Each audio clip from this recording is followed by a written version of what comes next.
Okay, so we're gonna try this again. My daughter started talking in the middle of it. So now we have gone this far.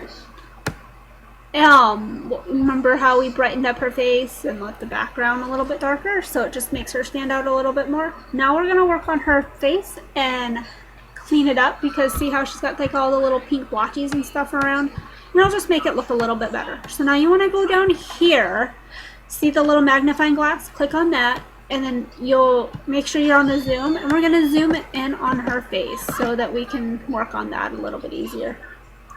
Now we're going to go over and we're going to hit Control J, and that duplicates the layer over here. And we're going to work on that duplicate layer, and we're going to take the clone stamp. Now what we're going to do is, see, here's the healing brush, there's the brush tool, and then there's the stamp. Click on the clone stamp. And you want, let me see, my brush is at 100, and I'm using a softer brush, the same one that we were using earlier. And now we want the opacity to be fairly low, because we're just doing a little bit of editing. We don't want it to look too bad, like too noticeable. We're just trying to touch up her skin. So I have the opacity right now up here at 37%.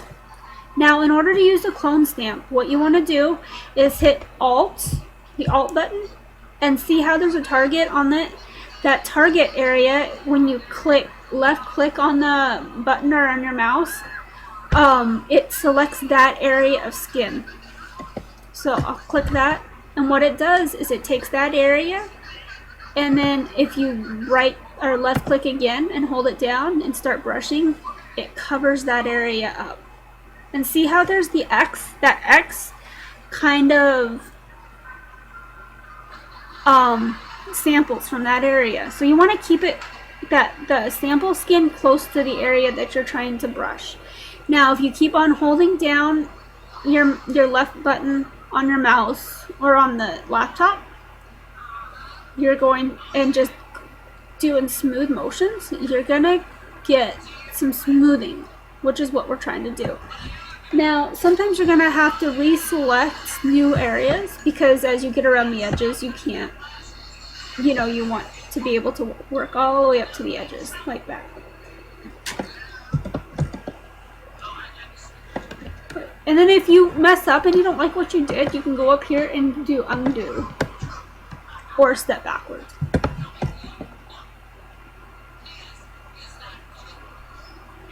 And sometimes working in a circular motion works.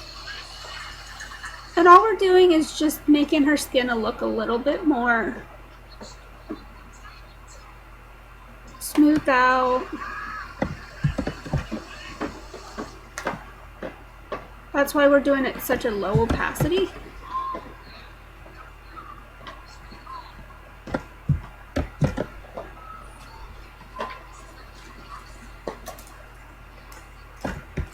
So see, if I go over here and turn off the eye, there's her skin. And see how we just smoothed it up just a little bit, but it doesn't look overdone. And of course with little kids, obviously, especially little kids, you don't want to overdo that type of stuff. So now I'm going to keep on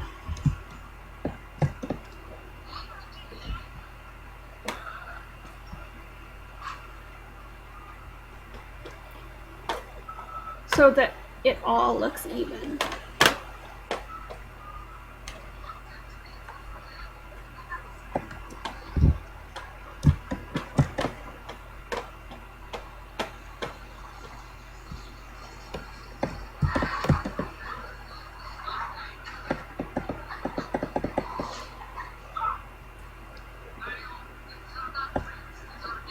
Oops, and see how it slowed down and it just duplicated her lip above the lip.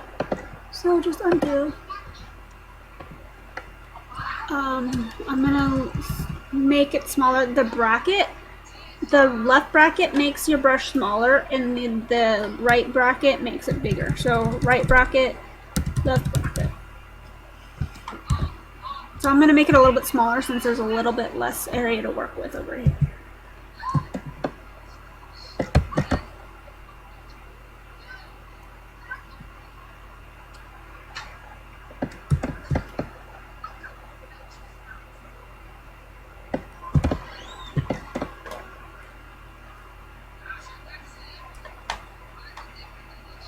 This is a good tool to use, like if you have you've taken a picture of somebody and they have dark circles under their eyes or something like that. It's a good way to help like get rid of some of that, and it helps get rid of the shadows too. Like if you're made the mistake and you're shooting out in the bright sun.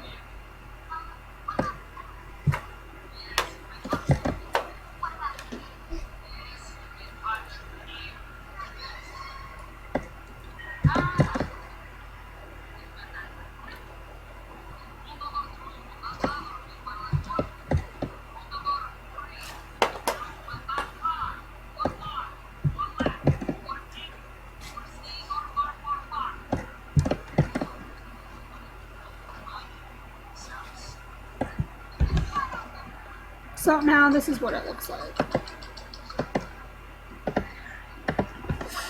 See how it's very subtle, but yet it makes her look a little bit better. So now what you can do is flatten the image.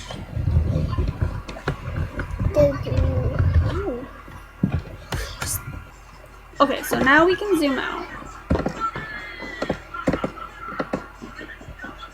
So now what? Oh, I already, let's see here. Undo flatten, just real quick, I want to show you. So, see, that was before, and that's the after. Very subtle, but yet it makes it look a little bit nicer. And if you're doing professional portraits, or you know you're wanting to step up your game that way, then that just helps you. So, now let's remerge it, or reflatten it. Now, I'm going to give you some of these actions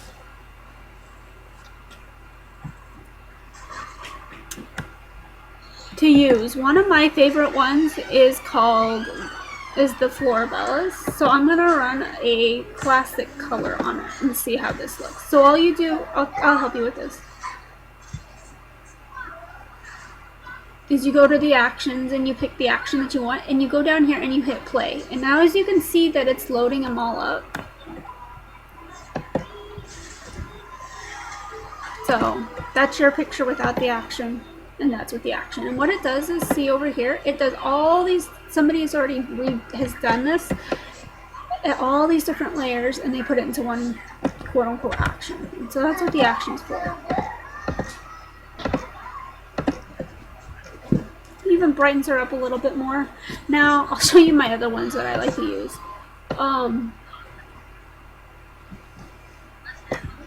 This is another one, the add some drama, and I'll make sure I get these ones to you.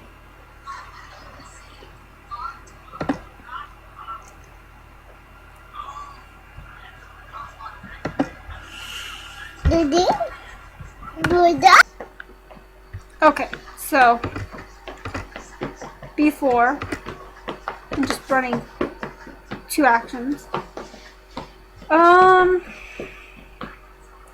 I think her skin tone might be okay, but see, watch here. I'll show you. We'll just add a photo filter and I'll just show you, because we can always delete it. So go over here to photo filter and see it has automatically puts a warming filter on, but let's go down to a cooling filter. I don't know what the difference between the different ones are. See how it cools it down? I don't know that I like that, but you can also adjust with the slider.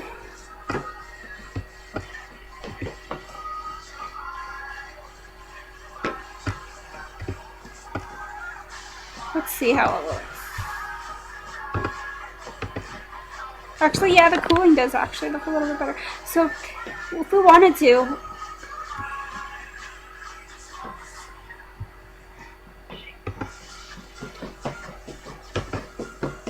now I think her face looks overdone. Hold on just a second. I'm going to open up the classic color and I'm going to delete. If you don't like one of the things, like you like how the action is, but you don't like one of the things, you can always delete it. So I'm going to go through, or you can even see what it looks like without it. Yeah, I'm going to get rid of the sharpen. So I'm going to open up the classic color and delete the sharpen.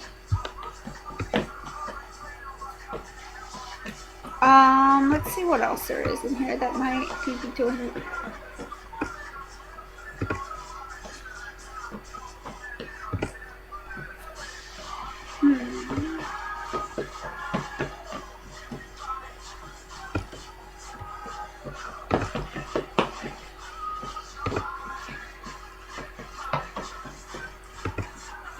She's a little bit pink in her cheeks, so I'm trying to figure out what that is. Maybe it's the warmth. And see how you can just go through the actions, like the actual action, and then click on each of the things and decide if you like it or not. Because sometimes the action is perfect except for one little tweaking or whatever, and then it kind of makes it your own too. I kind of like that. So, okay, that's better. So I'm going to get rid of the richer layer also. So you go right click on it and then hit delete layer. Now close it up. And see, even the background now isn't too bad. But if you wanted to, you could crop. You go over here to the top tools, hit the one that looks like the square. It's 1, 2, 3, 4, 5 down. Click on it and see the little stuff.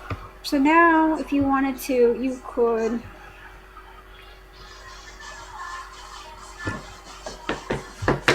see how that looks. And then double click on it. And that actually does not look so bad. If you like the...